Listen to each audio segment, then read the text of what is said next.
என் கூட ஒருத்தர் வீரமணின்னு பேர், எப்ப பாரு நனைஞ்சு நனைஞ்சு அண்ணன் சென்னிமலை செந்தில் தங்கமலை போடு அடிச்சிரு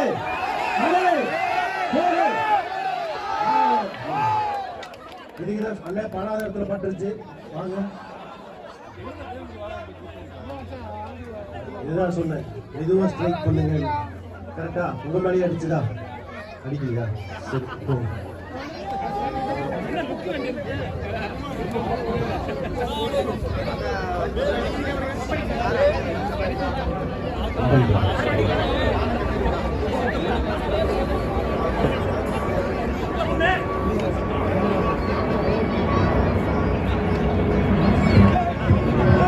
உலக புகழ் பெற்ற ஓரி அடித்தல் போட்டி உங்களுக்காகவே. உலக புகழ் உள்ளூர் புகழாது இருக்கா? 3, 2, 1 கோ. வெற்றி. போ போ போ, ஸ்பீடா போ, ஸ்பீடா போ, போ போ போ. அடி அடிச்சு ஆள்லயே நீ ஒருத்தர் ஸ்மூத்தான ஆளு. சட்டிக்கு பட்டா கூட வலிக்காதுன்ற மாதிரி. நீங்க மிரட்டி மிரட்டி அவர் ஐயோ நான் இந்த ஸ்பீட்ல அடிச்சா போதும்னு அவர் புரிஞ்சுக்கிட்டாரு போல. பாவம் குச்சி முன்னாடி போனவர் கீழே அடிச்சு படாத 10. கடைசியில நம்மளுக்கு பாடம் முக்கியமா வாழ்க்கை.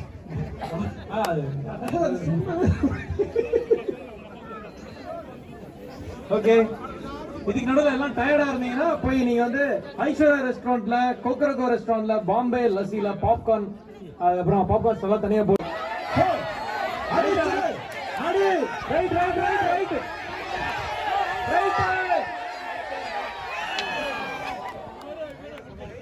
அவளை மறக்கத்தான், என்னை மறக்கத்தான், இந்த ஒரு நாளை மறக்கத்தான். அண்ணன் வீரகுலசேகரன் அவர்கள் நம்மளுக்காக இந்த போட்டியில் பங்கு பெற லண்டனில் இருந்து வந்துள்ளார். போகிறார், அடுத்து விடுகிறார், அடுத்த போகிறார். அண்ணன் பிளைட் கிட்ட வாங்கிவிட்டதால் சேலம் நாமக்கல் போட்டு போடு ஒராடி போடு.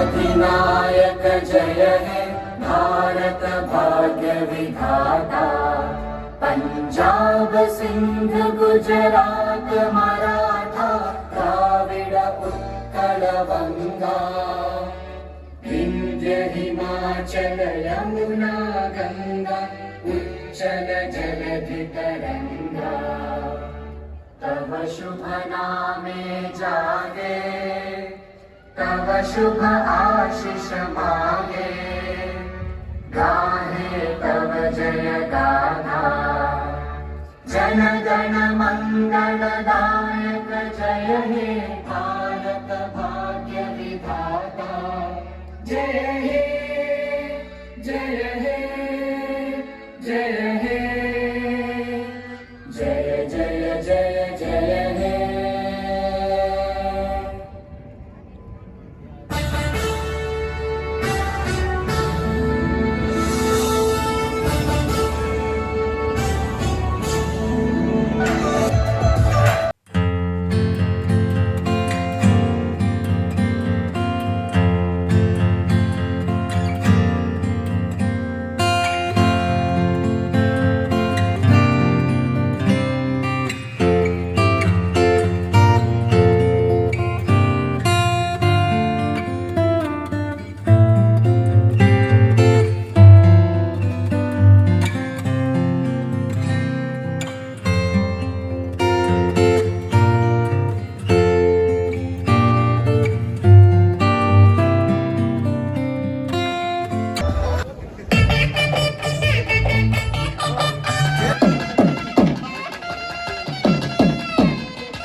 சல்மான்ட்டாரு. அதெல்லாம் பெரிய அன்பு. நாங்கள் ஆமாம் 20 ஆண்டுகள் ஓடிய எங்களுக்கெல்லாம் பெரிய பொக்கிஷம் பரிசு வந்து இந்த மாதிரி அன்புடைய அன்பு தான். அது ரொம்ப பெரிய பாராட்டுக்கள், நன்றி. இப்போ பட்டிமன்ற பேச்சாளர்கள், நீங்கள் இதுக்கு முன்னாடி பட்டிமன்றம் கேட்டாலும் கேட்டிருக்காட்டியும் கூட இப்போ நீங்கள் பார்த்துக்குங்க. பூரா பருக்கு முழிச்சுட்டு உட்காந்துருக்குங்க. எப்படி பேச போகிறோம் என்னான்ட்டு எல்லாருக்கும் ஒரு பதட்டம். வெளிநாடுன்னும் போது ஒரு உற்சாகம், ஒரு ஆசை. அதுவும் பொங்கல் விழா, சூரியனுக்கும் மாட்டுக்கும் நன்றி சொல்லுகிற அற்புதமான ஒரு உன்னதமான நாள். நான் கூட எத்தனை மைல் கடல் கடந்து வந்த முன்னாடி எல்லாத்தையும் மறந்துருப்பாங்கன்னு நினச்சேன். ஆனால் நீங்கள் தான் அதிகபட்சமாக அப்படி பிரமாதமாக படுத்திருக்கீங்க. ரொம்ப பாராட்டுகள். நம்ம ஊர்லேயே போய் சொல்லி பெருமையாக சொல்கிற அளவுக்கு அமீரக மக்கள் அழகாக பண்ணியிருக்கீங்க. உங்களுக்கு பெரிய மீண்டும் பாராட்டுகள். ஏன்னா பொங்கல் வெட்டி நிறையா விஷயம் நடக்கும் நம்ம ஊரில். பார்த்தீங்களா, தைனாலே தைத்தல், ஒருவரோட இணைத்தல். நான் பாட்டு பேசிக்கிட்டு இவங்க ஊரா என்ன நினச்சிக்கிறேன், அவங்க பாயிண்ட் தான் யோசிச்சுட்டே இருப்பாங்க. கை தட்டுறக்கோ சிரிக்கிறக்கெல்லாம் அவங்க நேரம் இப்படியே தான் வாங்கிட்டே இருப்பாங்க. பரவாயில்ல, அது எனக்கு கேட்குது.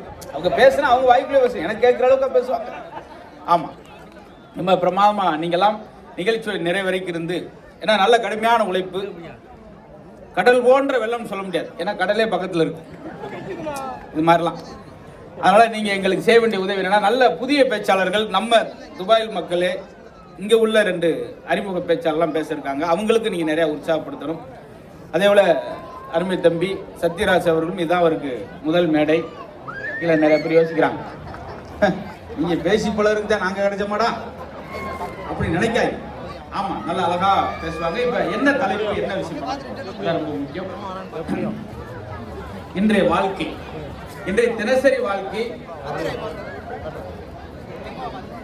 பொங்கலாக இனிக்கிறதா, மங்களாக கசக்கிறதா? கொஞ்சம் தலைப்பு குழப்பமாக தான் இருக்கு. ஏன்னா நம்ம ஊரில் நிறைய தலைப்பு வச்சுட்டோம்.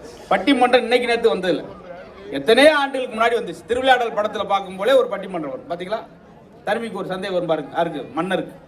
பெண்களின் கூந்தலுக்கு இயற்கையிலே மனம் உண்டா இல்லையா? அன்னைக்கே பட்டிமன்றம் வந்துச்சு. அன்னைக்கு நடந்ததுனால கூந்தலுக்கு மனம் இருக்கா இல்லையான்னு வந்துச்சு. இன்னைக்கு வச்சா கூந்தல் இருக்கா இல்லையா, முதல்ல அதை வச்சு பேசுங்க. மனத்தை மதியம் உட்காந்து பேசிக்கோம்டா அப்படின்னு. அப்போ பட்டிமன்றம் அன்னைக்கு இருந்தே இருந்திருக்கு. இந்த மாதிரி ஒரு தமிழ் விழாவில் உண்மையிலே ரொம்ப பெருமக்கள், உங்களுக்கு ரொம்ப பாராட்டுறேன். ஒரே ஒரு சின்ன எனக்கு யோசிச்சது, எல்லாரும் இந்த நாளில் வேட்டி கட்டியிருந்தீங்கன்னா இன்னும் ரொம்ப பெருமையாக அழகாக இருந்திருக்கும். ஆமாம், அடுத்த முறை ரொம்ப சந்தோஷம். ஏன்னா அது நான் போடுறவங்களை சொல்வேன், அதுக்காக சொல்கிறது. ஏன்னா வேட்டிக்கு உள்ள ஒரு அழகு என்னன்னா, உலகத்திலே ஒரே ஒரு ஆள் கை தட்டினார், வித்து பார்த்தா அவர் தட்டல, குளிருக்கு அதான் கை தட்டிக்கிட்டு. இப்படி தட்டி நாங்கள் சிரித்து என்னத்தை செய்ய. ஏன்னா இப்போ நம்ம உடைய, நம்ம சட்டை எங்கள் அப்பா போடலாம், என் தம்பி போடலாம். அதில் இவங்க சேலையை அம்மா கட்டலாம், அவங்க தங்கச்சி கட்டலாம் அப்படி. ஆனால் அந்த வேட்டி மட்டும்தான் அளவில்லாத உடை, யார் வேணாலும் உடுத்தலாம், எப்போ வேணாலும் உடுத்தலாம்ன்றது ஒரு அழகான விஷயம். அதுக்காக சொன்னது. ஆனால் இந்த பொங்கல் விழாவில் அதுவும் வேணும், அப்படியாவது இருக்குன்றக்காக ஒரு ஞாபகப்படுத்துறதுக்காக சொன்னது. இப்போ தலைப்பை சொல்லிட்டேன். அடுத்து பேச்சாளர் பெருமக்களை அறிமுகம் செஞ்சுட்டு நம்ம நிறையா மயில போகிறோம், நிறையா சிரிக்க போகிறோம். கொஞ்சம் விமானத்தை மேலே கூடிய ஓட்டுங்க, தரையில் தட்டிடாம, தலையை தட்டிடாம. ஒவ்வொரு நிமிஷம் அதை வேற பயந்து பேச வேண்டியது. ஆமாம், பேரெல்லாம் லிஸ்ட்லாம் எழுதி கொடுக்கலையா? பேர் அனுப்புறியா? நீ எங்கே அனுப்புறியா? நீ அனுப்பவே மாட்டேங்கிற, பேர் மட்டும் என்ன அனுப்புறியான்னு வச்சு. அது மாதிரி பேர் ரொம்ப அவசியம். என் கூட ஒருத்தர் வீரமணின்னு பேர், எப்போ பாரு நனைஞ்சு வந்து நிற்பேன். அவனை ஈரமணின்னு மாற்றிட்டோம், அது ஒரு காலகட்டம். சரி, யாரும் கோப்படவனா, ஒரு சில ஜோக் அப்படி தான் இருக்கும், ஒரு சில தான் கெவியாக இருக்கும். அதுக்கான கெவியாவே போட முடியுமா? அதனால் அங்கே ஒரு ஆள் கைதிட்ட வந்துட்டு நிறுத்திட்டார், ஈரமணியா? இவங்க தர மாட்டாங்க. அந்த மாதிரிலாம் நீங்களே எங்களை அவாய்ட் பண்ண வேணாம். ரொம்ப சந்தோஷம். பாலாஜி அவர் இப்படி தான் இருக்கணும், பெருமை இருக்குது சார். தமிழ் மேடையில் தமிழ் பேசுகிறேன், அதான் சார் எனக்கு அழகு. ரொம்ப வாழ்த்துக்கள். அதே போல் அதே அன்னைக்கு உங்களுக்குலாம் நிறையா தொலைக்காட்சியில் பரிச்சயமானவங்க தான் ரொம்ப நிறையா. இப்போ யூடியூப்பில் கூட வர்றாங்க. நேற்று பார்க்குறேன், சைக்கிள் டிப்பில் வந்துக்கிட்டு இருக்கு அந்த பிள்ளை பாவம். ஏன்னா அது இன்னைக்கு தேவைப்படுது. முன்னாலாம் பார்த்தேன்னா நம்ம தமிழர் பண்பாடு அதெல்லாம் பேசணும். இந்த இனிப்பாக இனிக்கிறதுல இந்த பொண்ணை வச்சே சொல்லலாம். முன்னெல்லாம் பார்த்தா என்ன சொல்ல, மாப்பா நல்லா இருக்கீங்களா, சாப்பிட்டீங்களா, ஊரில் மழையெல்லாம் எப்படி, ஊரில் விவசாயம்லாம் நல்லா இருக்கான்னு பேசணும். இப்போ யாருமே அப்படி பேசுறது இல்லை. கை கொடுத்துனே அப்புறம் லைக் பண்ணிட்டீங்களா, ஷேர் பண்ணிட்டீங்களா, சப்ஸ்கிரைப் பண்ணிட்டீங்களா எல்லாம் சொல்லிட்டு கமெண்ட் பண்ணிட்டீங்கன்னு கேட்டால் கூட பரவாயில்ல. கமெண்ட் பண்ணிட்டீங்களா, இல்லை அப்போ ஒரு அமௌண்ட் பண்ணுங்க அப்படின்னு, அவ்வளோ தேவைப்படுது. அது மாதிரி இப்போ யூடியூப்பராக இருந்து நிறையா சூப்பர் மாம் ஒரு நிகழ்ச்சி அதுலேயும் பேசியிருக்காங்க. அது போக இப்போ திரைப்படங்கள்லையும் எதற்கும் துணிந்தவன் சூர்யா அவர்கள் படத்தில் அவங்க எப்பா மழை விழுகிறது ஏதோ கொலை விழுகிற மாதிரி இப்படி பதட்டத்தோடு சொல்கிறேன். மழை தானே விழுது, கவிதையில் மட்டும் சொல்கிறேன். அவன் கவிதை மட்டும் எழுதுறோம்ல, மழையை பார்த்தால் எனக்கு நனைய ஆசை எழுதுறான். சொடன்னு ஓடி போயிடும் கொடை தூக்கி. ஏன் நனைய வேண்டியானே? அதனால மழை வந்தாலும் ரசிங்க. இது ஒரு அந்த மலை ஒரு உட்கார்ந்தா கூட நகைச்சுவை மலை என்று நம்பி வந்து உட்காந்துருக்கோம். அது நீங்க தான் ரிசல்ட் சொன்ன. அதோட தாய் குலங்கள் ரொம்ப பாராட்டு. இத்தனை பேர் சரிக்கு சமமா பெண்கள் வந்து உட்காந்து உங்களையும் ரொம்ப நேசிக்கிறேன், பாராட்டுன்னு. என்ன காரணம்னா உங்களை அவ்வளவு இலக்கியத்திலிருந்து புராணங்கள்ல அவ்வளவு உங்களை உற்சாகப்படுத்திருக்காங்க. வார்த்தையில் உங்களுக்கு அள்ளி திணிச்சிருக்காங்க. எல்லா இடத்துலையும் பார்த்தீங்களா என்ன உங்களுக்கு சொல்லலை? மாதவராய் பிறப்பிற்கு நல்ல மாதவம் செய்ய வேண்டும். அப்புறம் ஆண்கா பிறகு அயோக்கியத்தனமா செஞ்சிருக்கணும். எங்கள் நிலைமை பாருங்க. அதுவும் அவங்க மட்டும் ஒயிட்டு போட்டு வந்தா பிரமாமா சொல்றோம், ஆஹா தேவபாத மாதிரி வராயா. அப்ப நாங்க தேவையில்லாம வர்றோம். சரி நானும் ஒயிட்டு போட்டு வரேன். எங்க வீட்டுக்கு ஏத்தாப்புல ஒரு பாட்டி என்ன மாட்டாஸ்பி டாக்டர் மாதிரி போறேன். அதனால நீங்களும் குழந்தைகளோடு சேர்ந்து குடும்ப விழாவாக இந்த பொங்கல் விழா இன்றைய தினம் 89.4 நம்முடைய தமிழ் FM சார்பாக இவ்வளவு பிரம்மாண்டமான விழா.